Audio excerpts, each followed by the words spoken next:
وراثت کے بارے میں آقا علیہ الصلوۃ والسلام نے یہاں تک فرمایا کہ یہ آدھا علم ہے، اور فرمایا کہ مسلمانوں سے سب سے پہلے جس علم کو اٹھا لیا جائے گا وہ یہی علم ہوگا، لوگوں کو بھلا دیا جائے گا اور سینوں سے نکال دیا جائے گا۔ آقا علیہ الصلوۃ والسلام نے یہ ارشاد فرمایا۔ تو یہ علم اہمیت کا حامل ہے، کتنی اہمیت ہے کہ اللہ نے اس کو بیان کرتے ہوئے کیا انداز اپنایا اور کس کس طریقے سے سورۃ النساء کے اندر پورا رکوع اس بارے میں ہے۔ پورے رکوع کے اندر تقریباً 18 سے 20 لائنیں ہیں کہ جس کے اندر اللہ تبارک و تعالیٰ نے صرف اسی کا حکم ارشاد فرمایا، لیکن فی زمانہ ہم دیکھتے ہیں کہ اس بارے میں بے توجہی برتی جاتی ہے، اس بارے میں خیال نہیں کیا جاتا، حالانکہ یہ ایک بہت بڑا سخت حکم ہے، اور مال وراثت کو صحیح طریقے سے تقسیم نہ کرنے کے بارے میں اللہ نے جو ہمیں ارشاد فرمایا وہ بھی سنتے ہیں، اور جو پھر اللہ کے اس حکم پر عمل کرتے ہوئے صحیح طریقے سے اس کو کاربند رہتے ہیں تو ان کے لیے کیا انعام ہے، تو وہ بھی آج انشاءاللہ العزیز ہم سماعت کریں گے۔ تو اللہ نے قرآن پاک کے اندر جو جہاں سے ابتدا کی فرمایا یوصیکم اللہ فی اولادکم، اللہ تعالیٰ تمہاری اولادوں کے بارے میں وصیت کرتا ہے، کیا للذکر مثل حظ الانثیین، کہ مرد کا دو عورتوں کے برابر ہے، اور پھر آگے کہا فإن کن نساء فوق اثنتین فلہن ثلث ما ترک، اگر عورتیں دو سے زیادہ ہوں کہا کہ ان کا 2/3 حصہ ہے، وإن كانت واحدة فلها النصف، اگر عورت ایک ہو تو اس کا آدھا حصہ ہے، یعنی اس عورت سے مراد یہ بیٹی اور بہن ہے۔ وَلِأَبَوَيْهِ لِكُلِّ وَاحِدٍ مِّنْهُمَا السُّدُسُ مِمَّا تَرَكَ إِن كَانَ لَهُ وَلَدٌ، اللہ نے فرمایا کہ إِن كَانَ لَهُ وَلَدٌ، اگر مرنے والے کے بچے ہیں تو مرنے والے کے والدین کے لیے چھٹا حصہ ہے، باپ کا بھی اور ماں کا بھی، اور کہا کہ فَإِن لَمْ يَكُن لَهُ وَلَدٌ، اگر مرنے والے کے بچے نہیں ہیں وَوَرِثَهُ أَبَوَاهُ فَلِأُمِّهِ الثُّلُثُ، تو اس کے وارث والدین ہوں گے اور ماں کو تیسرا حصہ ملے گا ٹوٹل مال کا، اور کہا کہ فَإِن كَانَ لَهُ إِخْوَةٌ، اگر مرنے والے کے بہن بھائی ہیں تو پھر فَلِأُمِّهِ السُّدُسُ، تو ماں کو چھٹا حصہ ملے گا، مِن بَعْدِ وَصِيَّةٍ يُوصَىٰ بِهَا أَوْ دَيْنٍ، ان سارے کاموں کے بعد کہ جو اس نے وصیت کی تھی۔ اور پھر اللہ نے کیا فرمایا وَلَكُمْ نِصْفُ مَا تَرَكَ أَزْوَاجُكُمْ إِن لَّمْ يَكُن لَّهُنَّ وَلَدٌ، کہا کہ اے مردوں تمہارے لیے آدھا حصہ ہے تمہاری بیویاں جب مر جائیں اور ان کی کوئی اولاد نہ ہو، إِن لَّمْ يَكُن لَّهُنَّ وَلَدٌ، اگر تمہاری بیویوں کی اولاد نہ ہو تو تمہیں تمہاری بیوی کے مال سے آدھا حصہ ملے گا۔ کہا کہ فَإِن كَانَ لَهُنَّ وَلَدٌ، اگر بیوی کے بچے ہیں فَلَكُمُ الرُّبُعُ، تمہیں چوتھا حصہ ملے گا، مما ترکنا من بعد وصیت یوصینا بها أو دین، اس کے بعد جو انہوں نے وصیت کی ہے۔ اور پھر یہ شوہر کو کہا، اب عورت کو بیوی کو اللہ نے خطاب کیا وَلَهُنَّ الرُّبُعُ مما ترکتم، کہا کہ بیوی کے لیے چوتھا حصہ ہے اے مردوں جو تم چھوڑ جاؤ۔ یہ کب صورت چوتھا کب ملنا ہے؟ إِن لَّمْ يَكُن لَّكُمْ وَلَدٌ، اے مردوں جب تمہارے بچے نہ ہوں، ہاں فَإِن كَانَ لَكُمْ وَلَدٌ، اگر تمہارے بچے بھی ہیں فَلَهُنَّ الثُّمُنُ، تمہاری بیوی کو 8واں حصہ ملے گا، مما ترکتم من بعد وصیت توصون بها أو دین۔ تو اس میں وصیت کرنے کے بعد پھر اللہ نے بیان فرمایا، اور اس کے علاوہ اور بھی اللہ تبارک و تعالیٰ نے احکام فرمائے، اور پھر یہ احکام بیان کرنے کے ساتھ ساتھ اللہ تبارک و تعالیٰ نے ایک اور مقام پر بیان فرمایا کہ یعنی جب ہم یہ پڑھتے ہیں کہ بیوی کا اتنا ہے، شوہر کا اتنا ہے، بیٹے کا اتنا ہے، بیٹی کا اتنا ہے، فلاں کا اتنا ہے، فلاں کا اتنا ہے، تو پھر یہ ایک سوال ذہن میں آتا ہے کہ یہ کیسے، مطلب بیٹی کو آدھا دیا جائے تو کس بنیاد پر، یعنی یہ قاعدہ کہاں سے نکل آیا، یہ کہاں سے آیا، اس میں کیا حکمت ہے کہ 2 ہوں تو 2/3 دینا ہے، بچے ہوں تو ماں کو چھٹا ملے گا، بچے نہ ہوں تو تیسرا ملے گا، باپ کو چھٹا ملے گا، یہ کیسے، اس کے اندر کیا لاجک ہے؟ تو اللہ نے فرمایا آباؤکم و ابناؤکم، کہا کہ تمہارے باپ تمہارے بیٹے، لا تدرون ایہم اقرب لکم نفعا، تمہیں نہیں پتا کہ کس کے لیے تمہیں کہاں سے زیادہ نفع ملے، یعنی بندہ سوچتا ہے کہ اگر یہ میرا باپ کو مل جاتا تو میرے لیے فائدہ ہوتا، اگر یہ میرا سارا مال فلاں کو مل جاتا تو یہ فائدہ ہوتا. فرمایا لا تدرون، اے لوگو تمہیں نہیں پتا، تمہیں نہیں خبر، لا تدرون ایہم اقرب لکم نفعا، کہ تمہیں نفع کس چیز میں ہے، اے لوگو تمہیں نہیں پتا. کہا اور یہ بھی کہا، یہ بھی خیال رکھنا فریضۃ من اللہ، یہ اللہ کا فرض ہے، اپنی عقل نہ استعمال کرتے رہنا. کہا کہ پہلے اپنی عقل کو بند کرنے کا کہا کہ اس میں لا تدرون، تم نہیں جانتے، تمہیں نہیں پتا اس کا، اللہ کو پتا ہے. جیسے اللہ نے کہہ دیا اب چپ کر کے مان جاؤ، فریضۃ من اللہ، اللہ کا فریضہ ہے. ان اللہ کان علیما حکیما، اللہ زیادہ جاننے والا، زیادہ حکمت والا. تمہیں اللہ سے زیادہ کوئی حکمت نہیں آ گئی، زیادہ علم تمہیں نہیں آ گیا، لہذا یہ اللہ کا فریضہ ہے، تو لہذا یہ اس کو مد نظر رکھیں. اور پھر اللہ نے کیا کہا، تلک حدود اللہ، اے لوگو خیال کرنا یہ میری باؤنڈری ہے، تلک حدود اللہ، کہا یہ حدود ہے، میری حد ہے، یہ میری باؤنڈری ہے. اور وَمَن يُطِعِ اللَّهَ وَرَسُولَهُ، جو اس معاملے میں اللہ کی اطاعت کرے گا اور رسول کی اطاعت کرے گا تو يُدْخِلْهُ جَنَّاتٍ تَجْرِي مِن تَحْتِهَا الْأَنْهَارُ خَالِدِينَ فِيهَا، جو میری بات کو مان لے گا اس کو میں اس جنت میں داخل کروں گا کہ جس کے نیچے نہریں بہتی ہیں اور پھر وہ اس جنت سے کبھی نکالا نہیں جائے گا، اس سے پھر کبھی نکالا نہیں جائے گا. جو میری بات مان لے گا اس کو میں یہ انعام دوں گا. اور پھر کیا کہا، وَذَلِكَ الْفَوْزُ الْعَظِيمُ، کہا کہ سب سے بڑی کامیابی ہے یہ، سب سے بڑی کامیابی ہے یہ اللہ کی اطاعت، رسول کی اطاعت، اور پھر بندہ جنت میں چلا جائے. ذَلِكَ الْفَوْزُ الْعَظِيمُ، یہ عظیم کامیابی ہے. اور کہا وَمَن يَعْصِ اللَّهَ وَرَسُولَهُ، کہ جس نے اللہ اور اس کے رسول کی نافرمانی کی ہوگا کیا، وَيَتَعَدَّ حُدُودَهُ، اور پھر ساتھ ساتھ اللہ کی حدوں کو پار کر لیا، يُدْخِلْهُ نَارًا خَالِدًا فِيهَا وَلَهُ عَذَابٌ مُهِينٌ، کہا کہ پھر میں اس کو جہنم میں داخل کروں گا اور جہنم کے اندر وہ ہمیشہ رہے گا. اور کہا کہ اللہ کا جو عذاب ہے بڑا رسوا کن ہے، جس کو عذاب ہوگا اس کے لیے بڑی رسوائی ہوگی.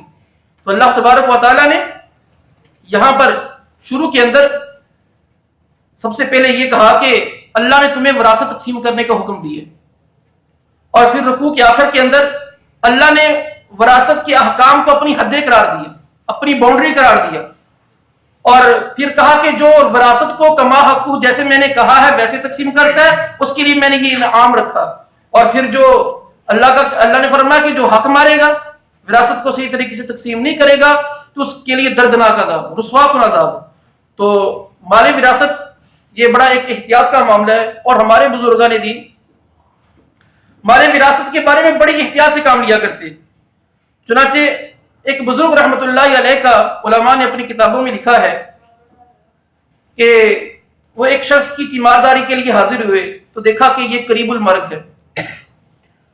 تو جب وہ ان کے پاس ہی تیمارداری کر رہے تھے وہیں ان کا انتقال ہو گیا. وہ جو شخص بیمار تھا تو اس وقت رات کا وقت تھا، چراغ جل رہا تھا. تو آپ نے اپنے دوستوں سے کہا کہ اب یہ فوت ہو چکا ہے، چراغ کو بجھا دو. اس کا مالک یہ تھا، اس کا مالک یہ تھا، اور اب اس کے مالک اس کے گھر والے ہیں. پہلے اس کی اجازت سے چل رہا تھا تو یہ چراغ اب اس کے گھر والوں کا ہو گیا، اس کو بجھا دو. جب تک گھر والے اجازت نہیں دیتے اس چراغ کو جلا نہیں سکتے.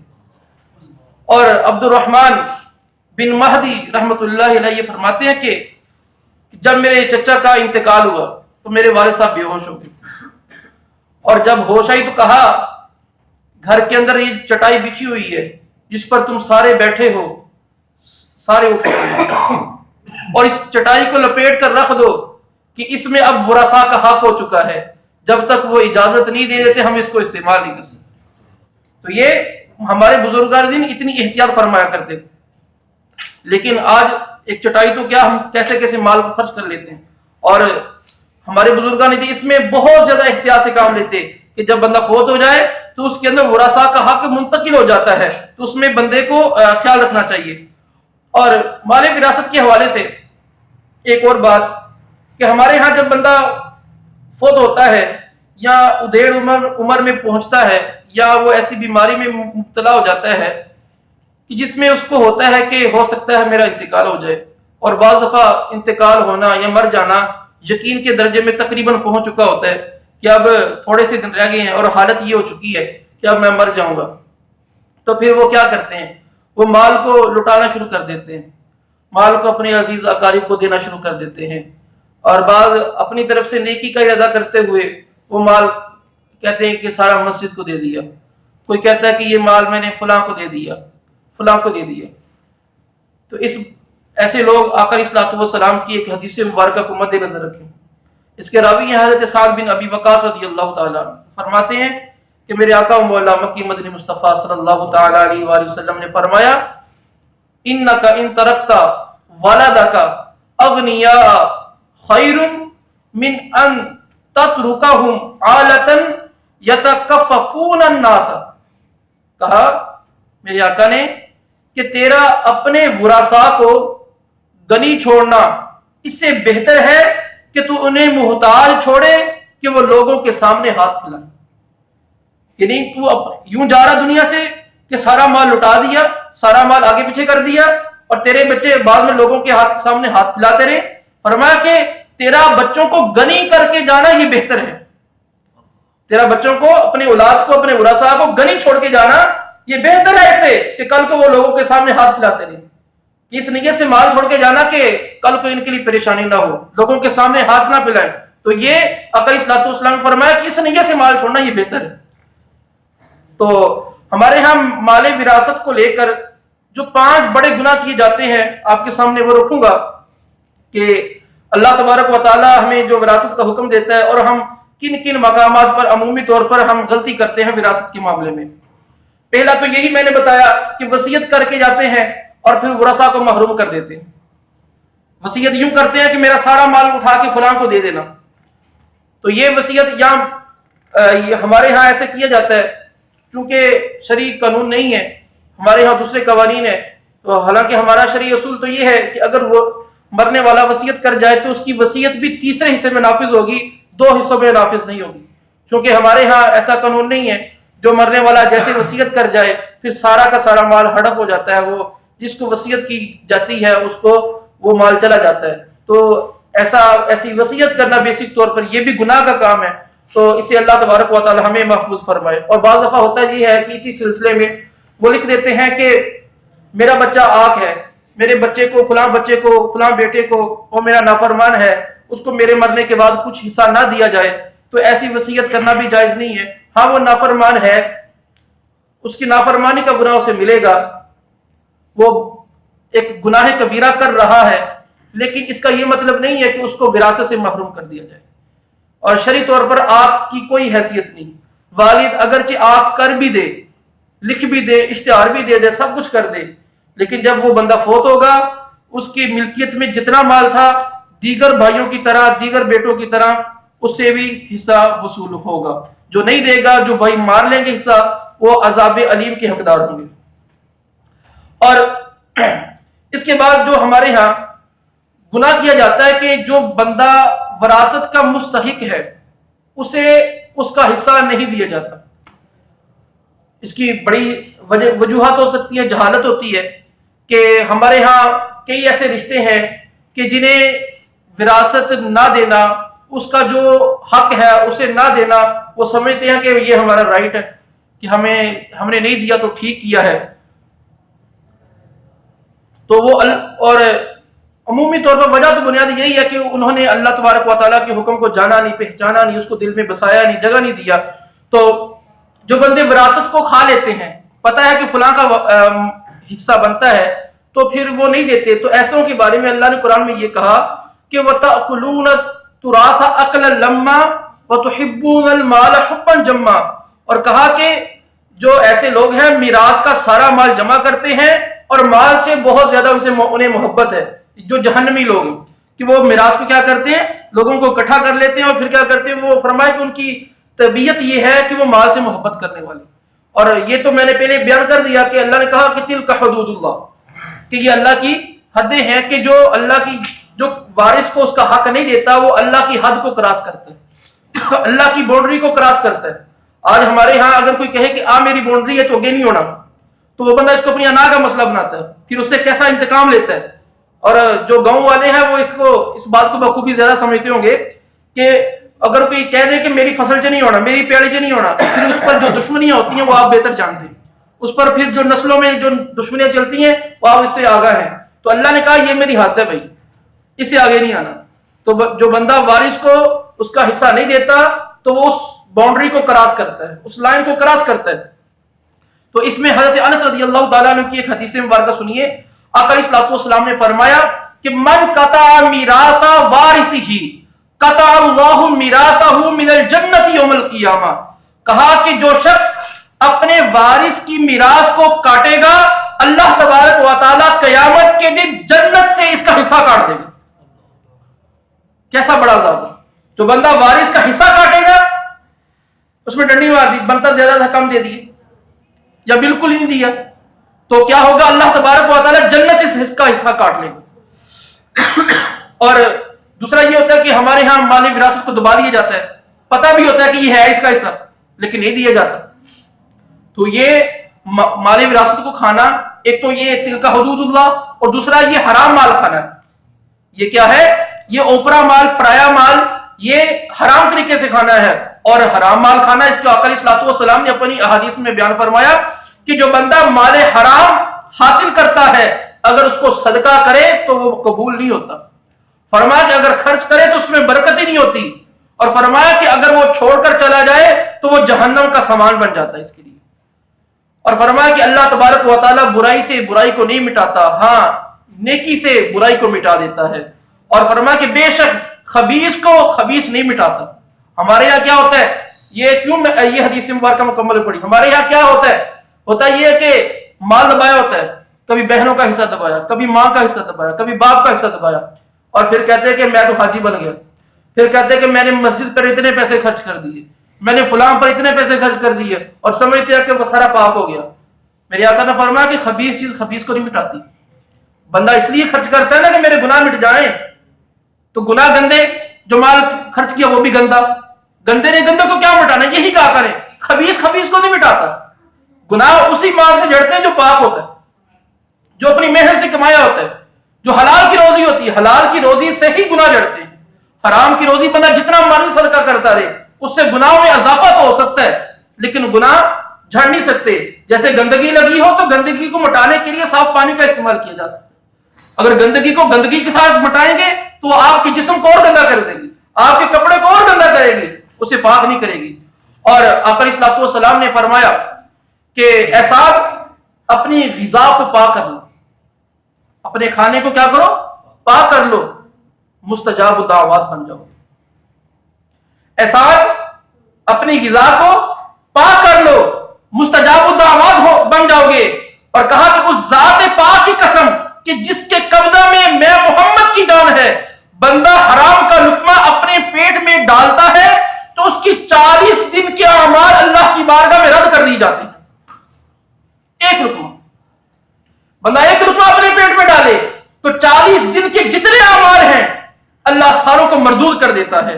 اور فرمایا کہ جس بندے کا گوشت حرام سے پلا پڑا اس کے لیے آگ زیادہ بہتر ہے. فرمایا کہ یعنی وہ آگ کا حقدار ہے، وہ آگ کے ہی لائق ہے، وہ بندہ آگ کے لائق ہے کہ جس کا گوشت حرام سے پلا پڑا. تو ہم غور کریں، میرے آقا نے پہلے نمبر پر فرمایا ایسا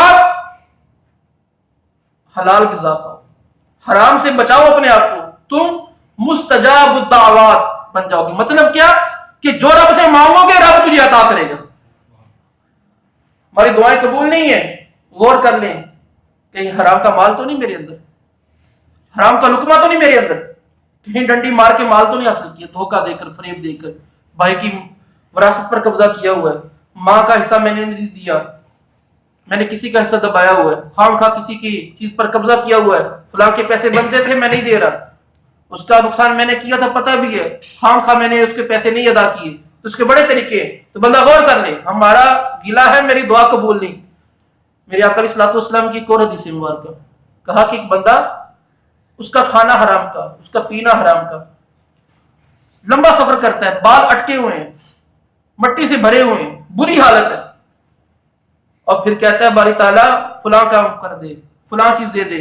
کہا کہ اس کی دعا کہاں سے قبول ہو، اس کی دعا کہاں سے قبول ہو جب پیٹ میں حرام کا لقمہ ہے. پیٹ میں جب تک حلال کا لقمہ نہیں جائے گا دعا قبول نہیں ہوتی میرے بھائیو. دعا تبھی قبول ہوتی ہے کہ جب بندے کا کھانا پینا حلال کا ہو. اور ہمارے ہاں جو مال وراثت کو غصب کیا جاتا ہے، اور اس کے ایک عمومی طور پر جو زیادہ تر غصب ہے یہ بہنوں کا حصہ ہے یا بیٹیوں کا حصہ ہے، بہنوں کا حصہ یا اسی طرح ماں کا حصہ، بیوی کا حصہ، یہ کئی اعتبار سے غصب کیا جاتا ہے۔ اور ہمارے ہاں مجھ سے ایک بندہ آ کے یہ سوال کرتا ہے، اور عمومی طور پر ایک تعداد ہے جو آ کے مجھ سے سوال کرتی ہے کہ کیا بہنیں اپنا حصہ معاف کر سکتی ہیں؟ اے اللہ کے بندے، کیا تو یہ سوال نہیں کر سکتا تھا میں اپنا حصہ معاف کر سکتا ہوں؟ سوال مجھ سے یہ کیا گیا کہ کیا بہنیں حصہ معاف کر سکتی ہیں، یہ سوال آ گیا۔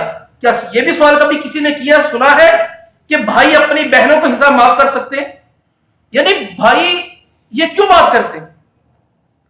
کیا رب کا قرآن نہیں پڑھا؟ رب نے کہا کہ میری حدیں ہیں، میری باؤنڈری سے آگے نہ آنا میرے بندے، لیکن پھر بھی ہم کہتے ہیں کہ کیا بہنیں اپنا حصہ معاف کر سکتی ہیں؟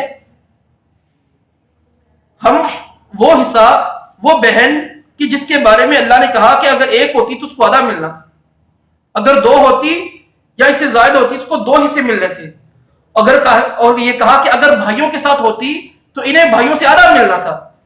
بہن کا حصہ، بیٹی کا حصہ، بیوی کا حصہ، ماں کا حصہ اللہ نے قرآن کے اندر کھول کھول کے بیان کیا، لیکن ہم اسی کے، اور آپ یہ توجہ کیجئے گا کہ اللہ نے بیٹے کا حصہ اتنا کھول کے بیان نہیں کیا۔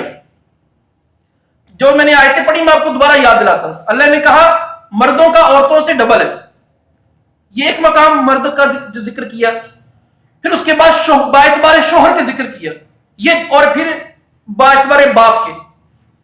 اب اللہ نے جہاں عورت کا بیان کیا، ایک عورت کا یہاں پر بیان کیا لِلذَّكَرِ مِثْلُ حَظِّ الْأُنثَيَيْنِ، یعنی مرد کے ساتھ ہی، پھر اللہ تبارک و تعالیٰ نے فَإِن كُنَّ نِسَاءً، پھر یہاں ذکر کیا دو سے زیادہ ہو تو پھر اللہ نے عورت کا ذکر کیا، اور جب عورت ایک ہو تب اللہ نے ذکر کیا، اور اس کے بعد اللہ تبارک و تعالیٰ نے بطور ماں کے ذکر کیا، پھر بطور کیا نام ہے بیوی کا ذکر کیا۔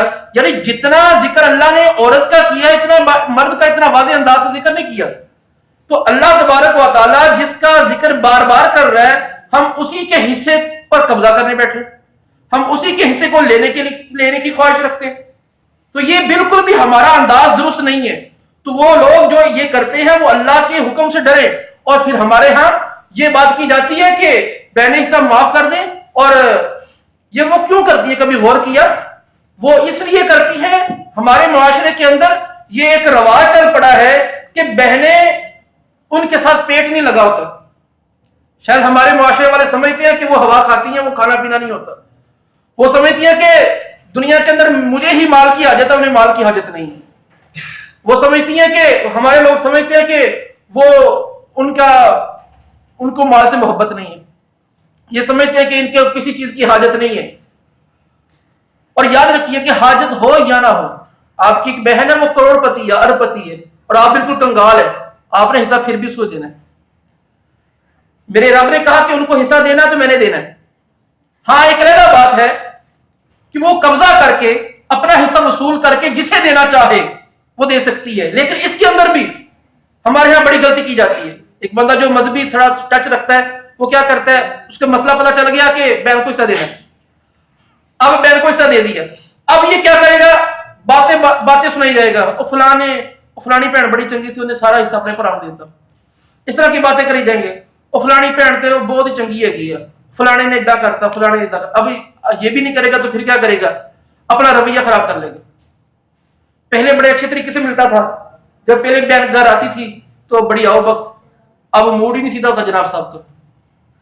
اب یہ کہ اس کی بیوی کے بھی تیور چڑھے ہوئے ہیں، پہلے گھر میں آتی تھی تو بھابھی بڑی اچھے طریقے سے ڈیل کرتی تھی، اب جو بھابھی ہے وہ اسی طریقے سے بات ہی نہیں کر لی۔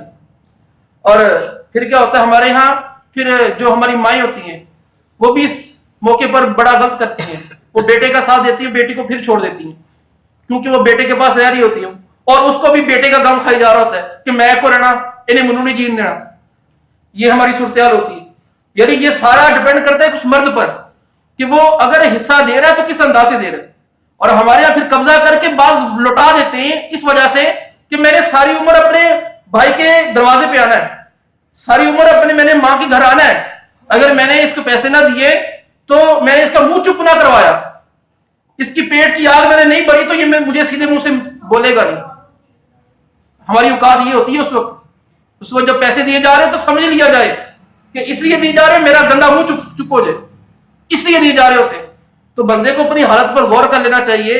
اللہ نے مال دیا ہے تو اتنی محبت, اللہ نے کہا کہ یہ جو لوگ ہیں مال کھاتے ہیں یہ مال سے محبت کرنے والے, اتنی بھی مال سے محبت نہیں ہونی چاہیے کہ ہم لوگوں کے مال پر نظر رکھنا شروع کر دیں, اپنے بہن بھائیوں کے مال پر نظر رکھنا شروع کر دیں. اور پھر ہمارے یہاں پھر دیکھ کر جو الٹا رویہ اپنایا جاتا تو یہ نہ کیا جائے, بلکہ پہلے سے بہتر کر لیا جائے, پہلے سے بہتر کر لیا جائے. اور نہ ہی اور شروع سے ہی اپنی اولاد کے اندر یہ تربیت دی جائے. جیسے جب بچے چھوٹے ہوتے ہیں, بچے جب چھوٹے ہوں تو اسی وقت بچوں کی تربیت کی جائے. اپنے بیٹوں کو اپنی بیٹیوں کے بارے میں بتایا جائے کہ بھائی جسے تم میرے بیٹے ہو ویسے ہی یہ میری بیٹی ہے, اس کا رشتہ کوئی باپ سے کوئی کم نہیں ہوتا. اور اسی طرح ہمارے یہاں کیا کیا جاتا ہے کہ ایک بندے کا انتقال ہوا, انتقال ہوتا ہے, اولاد نے حصہ لے لیا, اب مرنے والے کے جو والدین ہوتے ہیں ان کو حصہ نہیں دیتے. حالانکہ اللہ نے قرآن کے اندر کتنا کھول کے کہا کہ والدین کے لیے چھٹا حصہ ہے, اگر اولاد نہ ہو تو پھر ماں کا تیسرا حصہ ہے. ہمارے یہاں بہت کم ہوتا ہے کہ ماں کو حصہ دیا جائے, اور پھر بیٹا وہاں پر کیا کرتا ہے, جو بیٹا پاس رہ رہا ہوتا ہے اسے وہی معاملہ یہاں پہ کرتا ہے. ماں مجبور ہو جاتی ہے بیٹے کو حصہ دینے کے لیے, ماں سے اس طرح کی باتیں کرے گا, ماں تو کی کرنا ہے گا, ماں تو کی کرنا ہے گا, سارا من دے دے, تیری عمر نہیں رہ گی ہوں, اس طرح کی باتیں کر کے اس کا حصہ بٹور لیے جاتا ہے, اس کے حصے پر قبضہ کر لیا جاتا ہے. تو یہ بالکل بھی انداز درست نہیں ہے. تو اللہ تبارک و تعالی ہمیں یہ ایسا کرنے سے محفوظ فرمائے. اور پھر ہمارے ہاں ایک اور چیز کی جاتی ہے کہ جو یتیم ہوتے ہیں ان کے مال پر قبضہ کیا جاتا ہے, اس میں غلط روش اختیار کی جاتی ہے, اور اس کے بہت سارے طریقے ہیں مال غصب کرنے کے. وہ کیسے؟ وہ یہ کہ ایک تو یہ ہے کہ سیدھا سادہ قبضے میں لے لینا, ایک تو سیدھا یہ طریقہ ہے. دوسرا یہ طریقہ یہ ہے کہ اس کے مال کو بے درے خرچا جاتا ہے. یعنی اگر اپنا مال ہوتا تو بندہ 5 روپے کی چیز خریدتا, اس کا مال ہے تو 10 روپے کی چیز لے کے, اپنا مال ہوتا تو 10 روپے سے کام چلا سکتا تھا, لیکن اس نے 12 روپے خرچ کیے.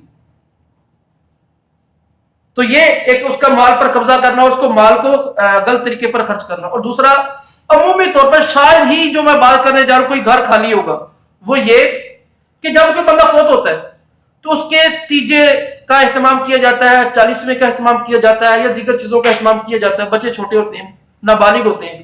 اب نابالغ بچے ہوتے ہیں جو مرنے والے نے گھر پیسے رکھے ہوتے ہیں یا اس طرح, وہ کیا کرتے ہیں, چاچا جی آئے, ہاں کوئی پیسے گھر پہ, اس کی گھر والی کہتی ہاں آپ انہیں پہ گے, پیسے پکڑے اور پورے محلے کو کھانا کھلانا شروع کر دیا, رشتہ داروں کو کھانا کھلانا شروع کر دیا, اپنے دوست احباب کو جو آ رہے ہیں ان کو کھانا کھلانا شروع کر دیا.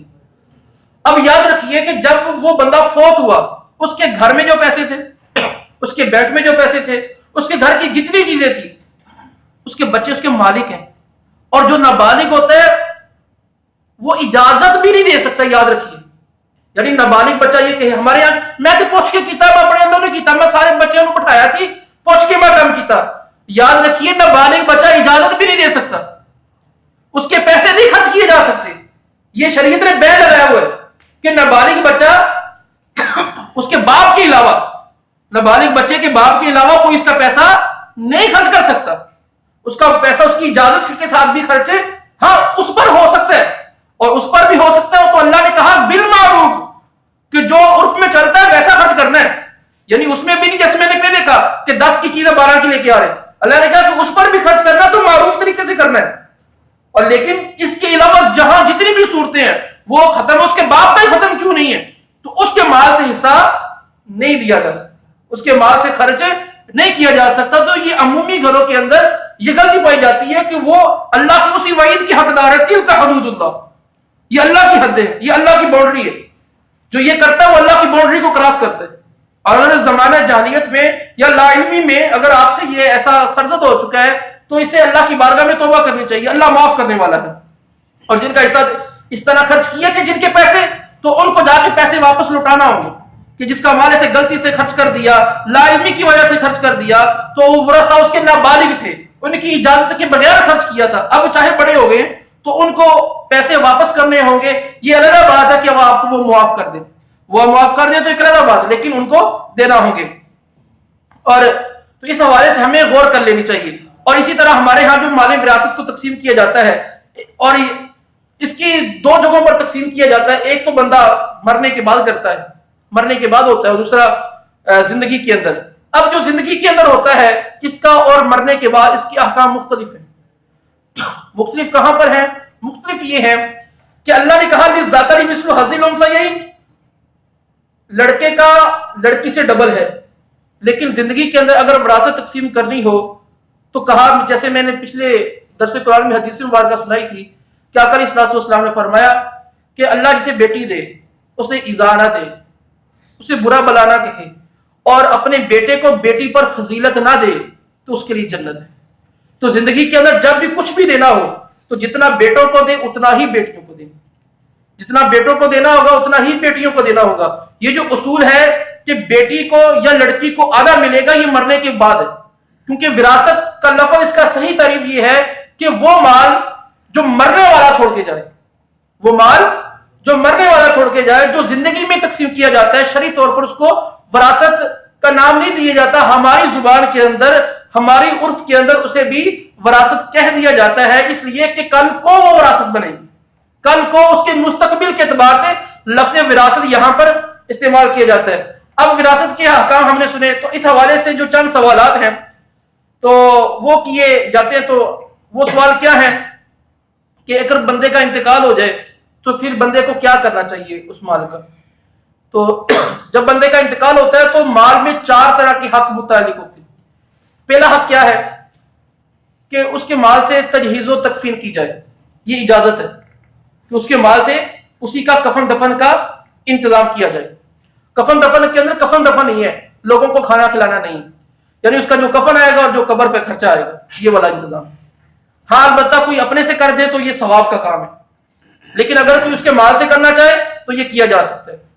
اور پھر اس کے بعد دوسرے نمبر پر اس مال کا کیا کریں گے؟ دوسرے نمبر پر یہ دیکھیں گے اس نے کسی کا قرضہ تو نہیں دینا۔ اگر کسی کا قرضہ دینا ہے تو سب سے پہلے وراثت تقسیم کرنے سے پہلے اس قرضے کو نکالا جائے گا، اگرچہ سارا مال ہی ختم ہو جائے، سارا چلا جائے، اس کا قرضہ پہلے اتارنا۔ ہمارے یہاں یہ کیا ہوتا ہے کہ ہونا سارا پیسہ انہوں نے دیتا 6.5 کیا ہے، ابا 8.5 کی چھٹ گیا، سارا جو نہ چلا گیا، تو معاذ ایسی بات کی جاتی ہے۔ تو یہ بھی تلک حدود اللہ، اللہ کی حدیں، کیونکہ اللہ نے بار بار کہا کہ یہ ساری تب چیزیں ہیں کہ جو اللہ کا ساتھ حکم ہے اس کو پورا کرنے کے بعد۔ پھر اس کے بعد میت نے جو وصیت کی ہے اس کو پورا کیا جائے، اس کے مال کے تیسرے حصے سے، مال کے تیسرے حصے سے کیا کیا جائے؟ اس وصیت کو پورا کیا جائے۔ البتہ تمام بالغ ورثاء اگر راضی ہو جائیں کہ والد صاحب نے جو وصیت کی تھی اگر ہم اپنا سارا مال دینا چاہیں تو وہ دے سکتے ہیں، یعنی سارے راضی ہیں۔ مثال کے طور پر انہوں نے وصیت کی کہ سارا مسجد کو دے دے، اب سارے ورثاء بالغ ہیں تو دے سکتے ہیں، لیکن اگر ان میں سے کوئی نابالغ ہے تو اس کا حصہ نکال کر محفوظ کرنا ہوگا، اور جو بالغ ہے وہ اپنا حصہ نکال کر دینا چاہے تو دے سکتا ہے، اس کو ثواب ملے گا۔ اب چوتھا کام یہ ہوتا ہے کہ وصیت بھی پوری ہوگی، قرض بھی پورا ہو گیا، تجہیز و تکفین بھی ہوگی، اب جو مال بچ گیا ہے نا اس کو تقسیم کرنا اسی طریقے کے مطابق جو میں نے آپ کو بیان کیا۔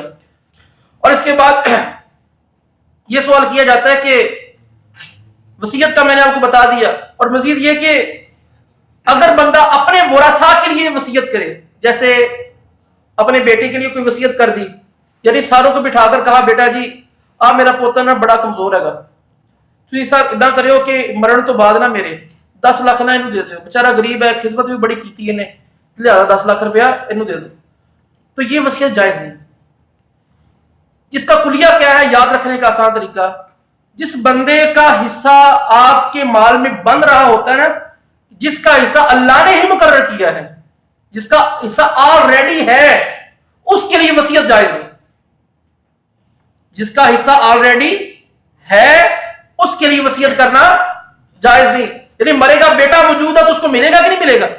ملے گا نا۔ بیوی ہے، مرنے پر بیوی کو ملے گا کہ نہیں ملے گا؟ ماں ہے تو ماں کو بھی ملے گا، باپ ہے تو باپ کو بھی ملے گا، بیٹی ہے تو بیٹی کو بھی ملے گا۔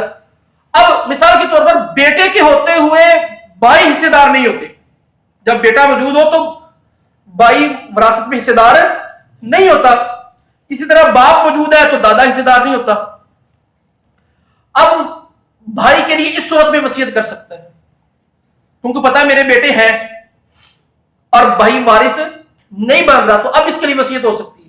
لیکن اگر اس کا کوئی بیٹا ہی نہ ہوتا تو مال کہاں جانا تھا؟ بھائی کی طرف جانا تھا. اور باپ پہلے باپ کی طرف جانا تھا, باپ کی طرف پھر بھائی کی طرف جانا تھا.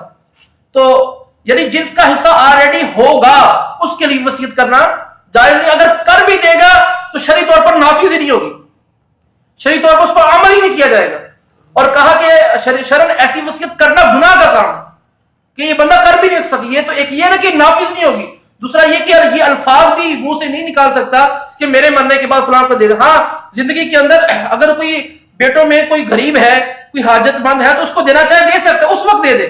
اگر وہ آپ کو چاہ رہے اس کی ہمدردی کرنا, باقیوں سے وہ کمزور ہے تو اس کی مدد کرنا چاہے تو کر سکتے ہیں. اسی طرح کوئی بیٹا دیندار ہے, وہ دین کی خدمت کرتا ہے, تو اس اعتبار سے شرع اجازت ہے کہ اس کو دے دیا جائے بقیہ بھائیوں سے زیادہ. اسی طرح کوئی حاجت مند ہے تو اس کو اولاد میں دینے کی اجازت ہوتی ہے. اب ایک اور سوال کیا جاتا ہے کہ بچہ جو لے کر پالا ہے وہ وارث ہوگا یا نہیں ہوگا. یاد رکھیے گا کہ بچہ پالنے سے اس کے باپ کا نسب ختم نہیں ہو گیا. اس کا جو اصل باپ ہے اس کا اصل باپ وہی ہے, وہ اس کا وارث نہیں ہوگا. یعنی ایک بندہ ہے, جیسے مثال کے طور پر میں کسی کا بچہ لے کے پالتا ہوں, میں مر جاتا ہوں تو میری وراثت سے اس کو حصہ نہیں ملے گا. وہ جس کا اصل بچہ تھا, جس نے پیدا کیا تھا, جس کا وہ نطفہ تھا, وہ مرے گا تو اس کو حصہ ملے گا, وہ مرے گا تو اس کو حصہ ملے گا. اور یہ ہمارے یہاں بھی کیا جاتا ہے, اس کو بھی سمجھا جاتا ہے کہ وہ حصے میں شریک ہے, حالانکہ وہ حصے میں شریک نہیں ہوتا. تو ہاں جب وہ والا اصل باپ جب وہ فوت ہوگا نا تو اس کو وہ حصہ ملے گا. اور ساتھ یہ لے پالے کی بات چلی ہے تو ایک اور مسئلہ سن لیں, وہ یہ ہوتا ہے کہ بچہ لے کے پالا جاتا ہے تو اپنا نام لکھوا دیا جاتا ہے. تو یہ گناہ کا کام ہے. اللہ تبارک و تعالیٰ نے قرآن پاک کے اندر, آقا الصلوۃ والسلام نے حدیث مبارکہ کے اندر ایسے لوگوں پر لعنت فرمائی کہ جو اپنے آپ کو غیر باپ کی طرف منسوب کرتے ہیں. تو جس کا وہ بچہ ہے, کاغذوں کے اندر ہو یا جہاں بھی ہو, وہ اس کے اصل باپ کا نام لکھنا یہ لازم ہے. اب ایک اور سوال کیا جاتا ہے کہ جو بیٹا یا بیٹی بندے کی زندگی میں فوت ہو جائے اسے حصہ ملے گا یا نہیں ملے گا, یہ سوال ہوتا ہے. اس کا جواب یہ ہے کہ نہیں ملے گا.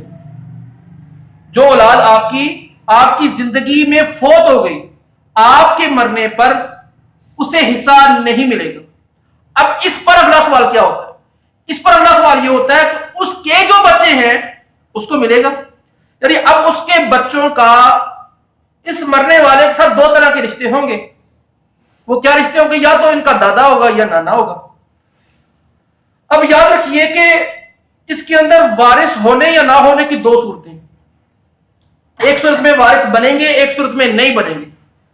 اب جو بندہ مرا ہے, جس کا پلاٹ, جس کا مال تقسیم کرنا ہے, اس کے اس پوتوں کے علاوہ اپنا بیٹا کوئی ہے, اس پوتوں کے علاوہ اپنا بیٹا ہے, یعنی جو بچے ہیں ان کا کوئی چچا ہے, تو اب ان کو نہیں ملے گا. اب ان کو نہیں ملے گا. اگر مرنے والے کا اپنا بیٹا کوئی بھی نہیں, صرف ایک ہی بیٹا تھا جو فوت ہو گیا, اکلوتا بیٹا تھا جو فوت ہو گیا, اور اس کا اپنا بیٹا ذاتی کوئی نہیں, پوتے ہیں, تو اس صورت میں پوتوں کی طرف حصہ منتقل ہوگا. اور اگر اس بچوں کے چچا ہے اور اس کے وہ بیٹے موجود ہیں تو ان کو حصہ نہیں ملے گا.